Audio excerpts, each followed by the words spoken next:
Yo, what's up everyone? I'm happy to bring you some Dark Magician support, though it's not quite what we intended. Now, if you've watched my previous video, and the video I'm talking about is this one right here on the future of Dark Magician is dead. Yeah, while the title's a bit clickbaity, what I talk about here is kind of relevant in the cards we're going to talk about today. These three Dark Magician cards, to summarize this video, are not really Dark Magician cards, though they look like they should be. And that's kind of the theme of these cards today. So let's talk about why they are and aren't Dark Magician cards. So for starting, we have a great new artwork of what looks exactly like the Dark Magician, and it's a level 7 Dark Spellcaster, but it's an effect monster instead of a vanilla. Now let's also point out this deck, the first line of the text says, if Golden Sarcophagus of Light's on the field, special this card from hand. So straight away, this is like the little Yugi Dark Magician as opposed to Yami Yugi's Dark Magician. I'm guessing that's what they're going for here. I could be completely wrong. But anyway, the second effect reads, this card becomes Dark Magician, or its name becomes Dark Magician while in the monster zone. And a sensational effect. Of course, it's not the graveyard in hand as well, which is a little bit awkward. We really wanted the Dark Magician retrain to go hard, and I don't think this is quite what everyone imagined, but let's keep going.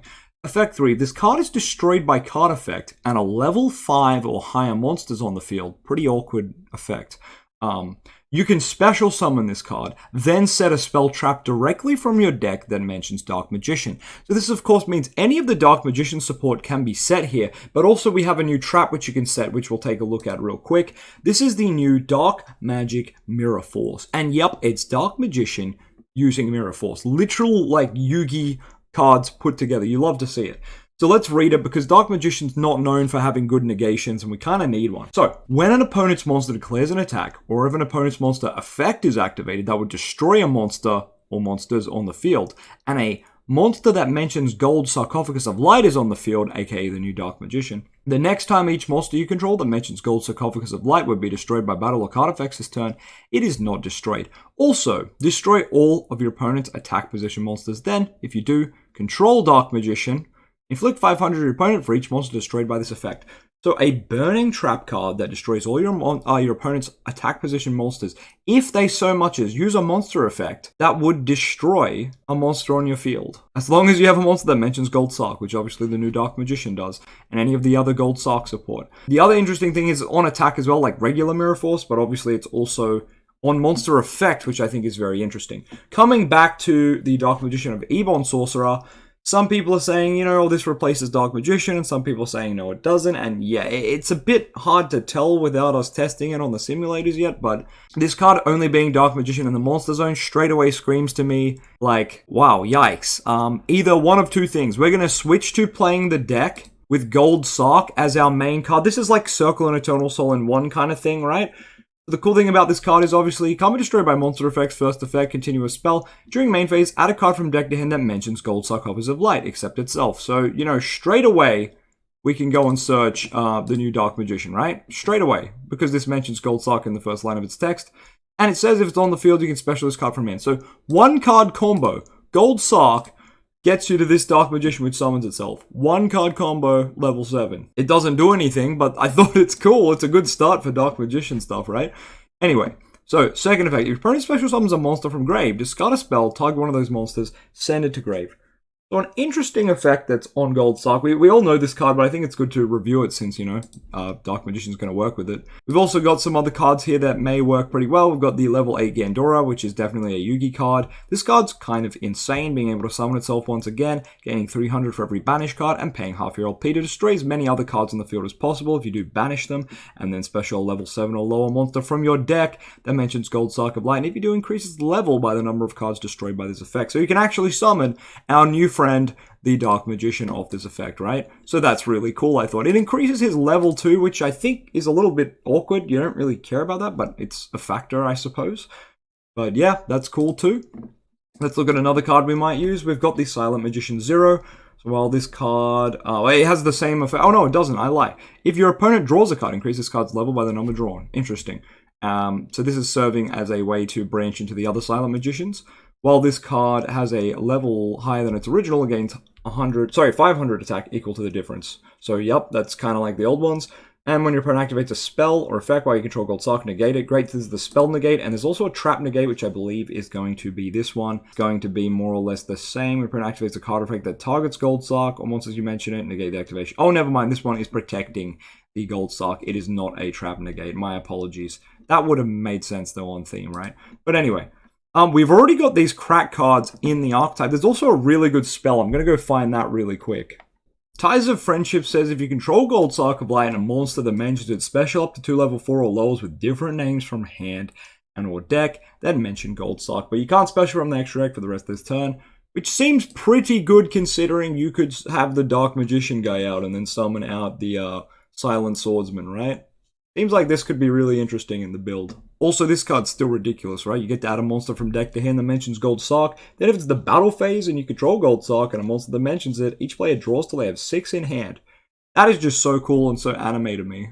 Anyway, I think you'll see me having a video at some point in the future going over Golden Sock Dark Magician because it seems to be another version of the build. Now, some people have mentioned we might get a Dark Magician girl as well to go along with this stuff, and that would make a lot of sense. And I guess I'll make an updated video on that when that eventually happens. Now, we do have some other cards to go over. They're not quite as interesting as those ones, but they are just a bunch of kind of anime retrains of some very OG cards, as well as some of them becoming Exodia cards. So straight away, we've got the Sen Genjin, Millennium Golem, Millennium Shield, Maiden of Moonlight, and Fiend Reflection. Some of these cards known from the old school game, some of them you might not have heard of ever before. But anyway, here they are remade with very similar effects. I won't go over them in detail, but we'll talk about the Exodia stuff because that's cool.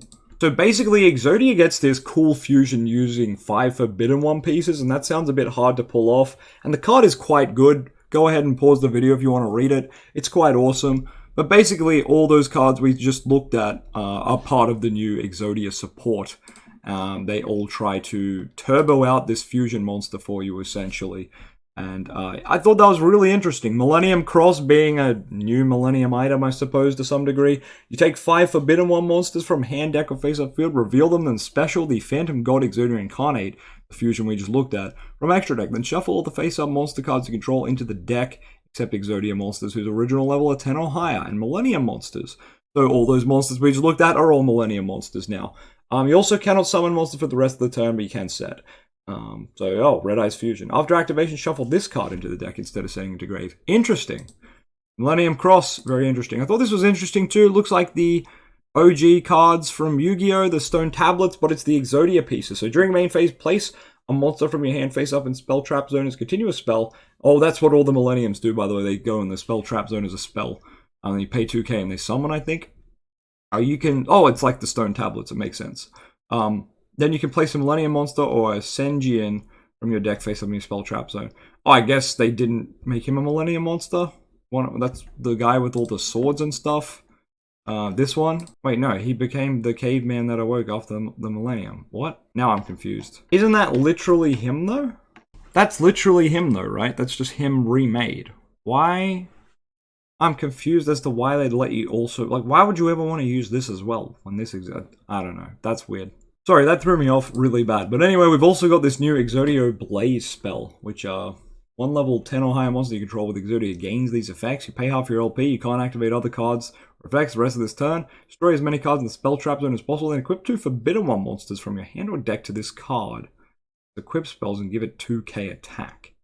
If it attacks a defense position monster, do piercing. And it seems to be Exodia blasting Zork, some people have mentioned. Hard to tell because we can't see his big dragon wanger, but that's alright. We've also got the Raging Hellfire Exodo Flame. If you control level 10 or higher Exodia, I'll just destroy all cards your opponent controls. I thought that was pretty cool. Just, blow up your opponent's field. This card's in the grave, except during the turn of send there. Banish it and activate one of these effects. Add a Forbidden One from deck or grave to hand. Shuffle up to 5 monsters, Forbidden Ones from grave or banishment into deck. Wow. Recursion for Exodia? Damn.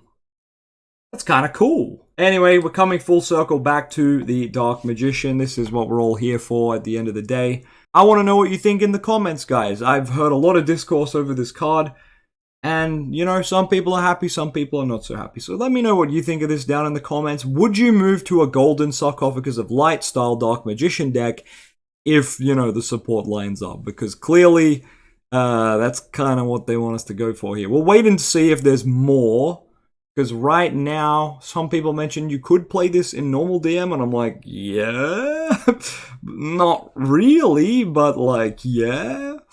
I think you'd be better off sticking this in the Gold Sark deck and not so much DM. But you could, because this set's a spell trap that lists DM, I could see this mixing with Dark Magician in future. Obviously, still Gold Sark as a core because it's a modern core and it's very good. It's a bit strange they're mixing Little Yugi and Yami Yugi's monsters together. I know obviously they played lots of duels together, but I don't know. I thought they were kind of really making sure with these Golden Sark of Light cards that this is like Little Yugi's deck, but they're now also like, well, here's Dark Magician. So, you know what? I have no idea anymore. So maybe we'll get a DMG, and maybe we won't. But let's find out in future. Don't forget to like, comment, subscribe. I'm your boy, LOZA, and I do make all the Dark Magician content.